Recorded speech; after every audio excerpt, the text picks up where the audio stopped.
Well, maybe you'll indulge me now because I've developed an audience.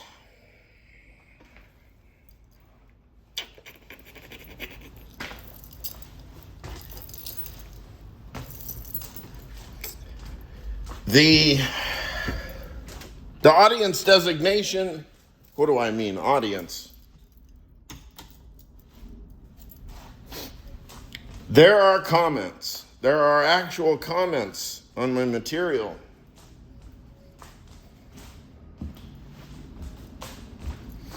And I don't know, there's some aspects of, I hardly look at it, at the analytics, but, once every few months, because I hate looking at, see, look, part of my ethos is this, that I don't want to have to look at a screen and have a pixel determine my affect, my emotions.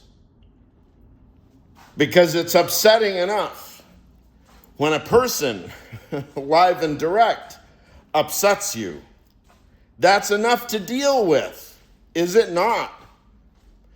But we have developed this thing ever since, I don't know, when it really started getting cranked up, around 2011, 2012 or something. Email and text just became a kind of oppressive force. And it turned real quick into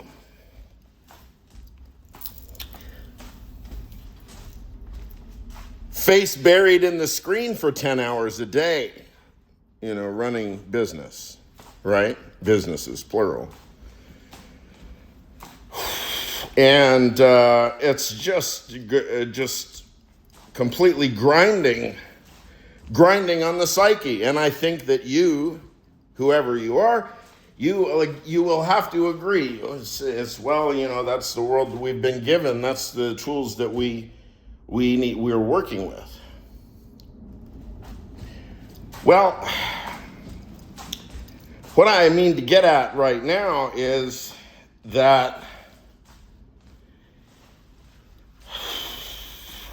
it just strikes me that it's such a precarious situation that we continue offering tacit assent, our tacit approval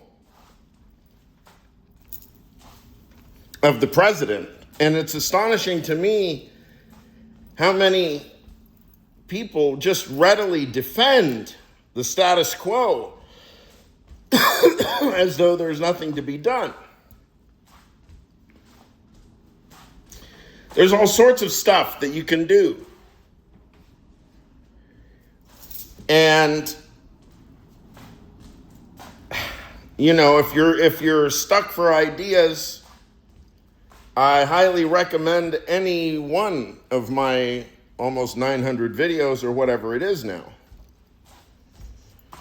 Because, hey, there's ideas up the yin-yang of what you can do. But beyond what you can do, in other words, beyond the concept of what you can do in the abstract, is the living reality of keeping your mind attentive to the current events, just paying attention. In this environment, even that is something of a courageous political work. Do I even have to make arguments for it? Isn't it intuitive to you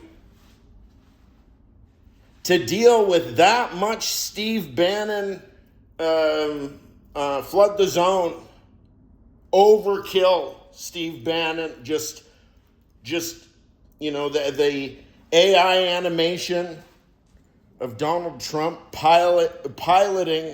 literally piloting a shit bomber,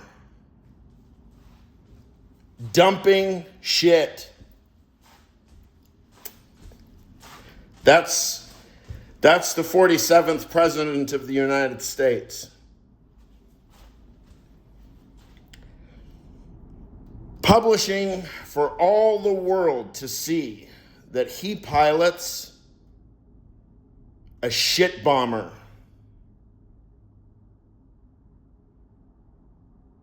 Donald Trump is demonstrably psychotic. There is no dispute of this matter at this point. It's May 26th, 2026. I am speaking for posterity now. I am speaking to our successors. I am speaking to our descendants and our successors.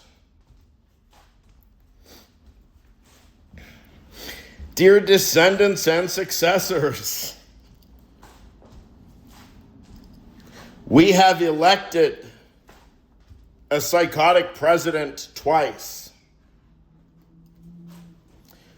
Once in 2015, 2016, and once in 2024, 2025. With a pause for a little bit, 4 years of sanity in between. Apparently, Americans have a taste for psychosis and maximalism. Hell, I'm, card-carrying maximalist. Sarah Sherman, card-carrying maximalist. Brian Fernie Huff, card-carrying maximalist. Is he American or British?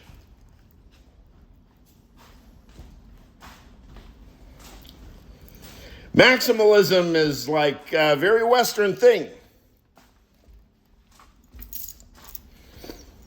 And we're into it as Americans. We seem to have a taste for chaos and violence, decadence, moral groundlessness, all manner of flirtations with nihilism. Hey, I'm not criticizing you. I'm just speaking from my experience. The thing is, though, is that your intellectual formation continues. You continue to develop. And the continued development, the critical development of one's own intellectual formation presupposes a free and open society with something like the First Amendment of the U.S. Constitution.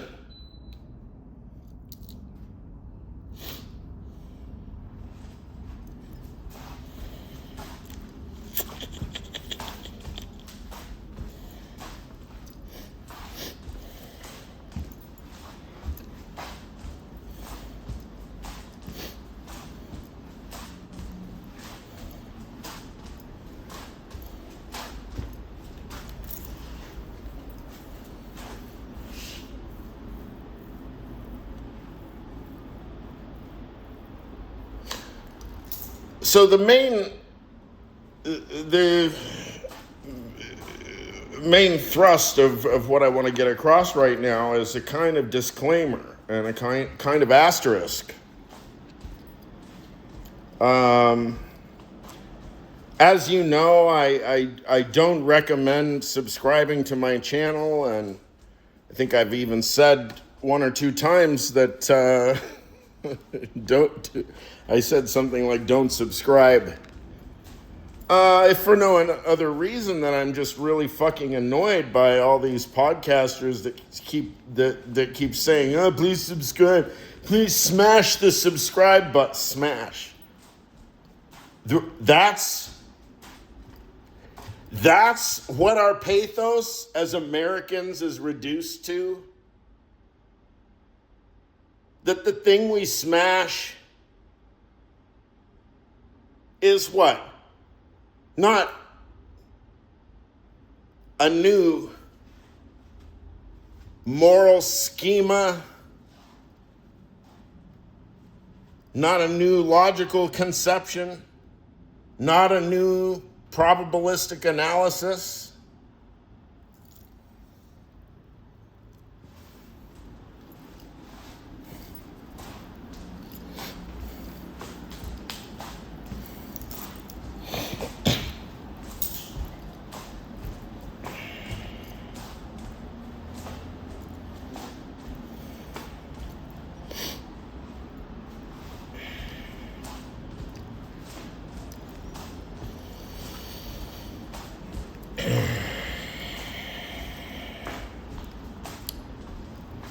you know, I mean, if you win the Fields Medal, right? I mean, it's a little bit absurd to say, oh yeah, you know, I really smashed that, or it doesn't. The language just doesn't kind of fit. And somehow, when Joanna Coles says, "Please smash the subscribe button," I mean, it's a very sexual kind of suggestion.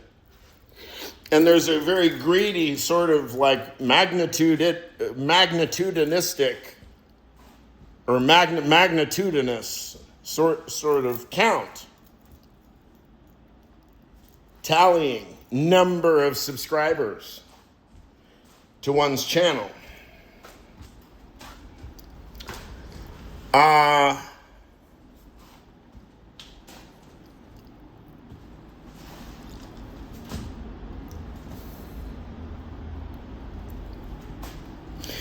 The asterisk that I'm getting to, that I never seem to arrive at because I'm a smartass, is that even though I don't really intend to look at the comments, I don't really have any use with them. I mean, if somebody actually wants to have a conversation with me, I appear throughout providing my phone number, 347-243-4058. If I don't recognize your number, somehow you'll kind of have to send some smoke signals or something and let me know that it's you. Or else I'm just going to ignore it and assume that you're a telemarketer. Or a debt collector.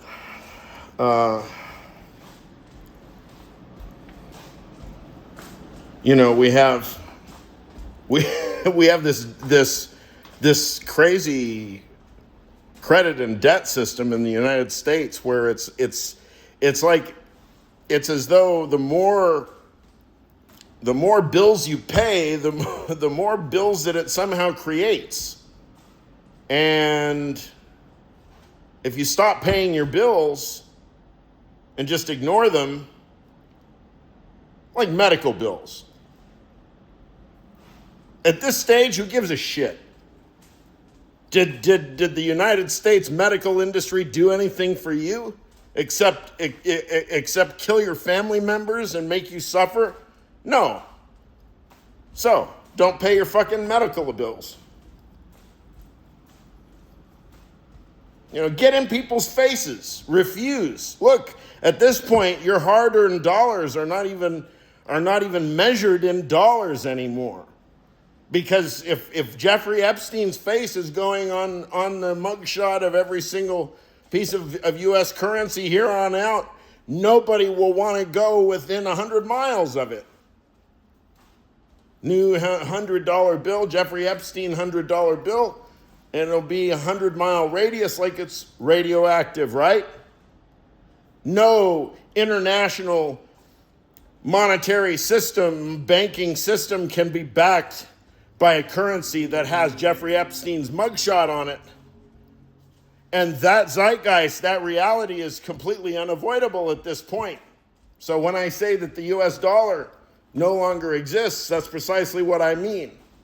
The backing of the US dollar cannot be simply an Epstein class with a layer of logically necessary compromise stacked, sandwiched in between. No. But that's what we have discovered. That's what we have proven.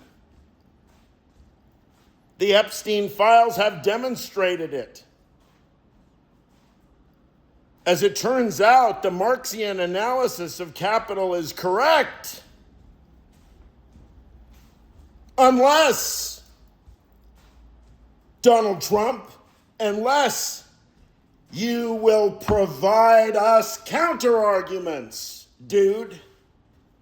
Don't take my word for it just because I said that Marx may be correct after all, now that we can see that your whole Epstein class pieces of shit, you guys fucking sealed the deal for Marx. I'm not a communist.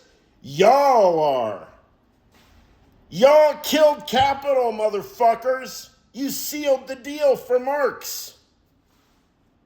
I'll end it there. Y'all shit fucks. GOP MAGA my ass.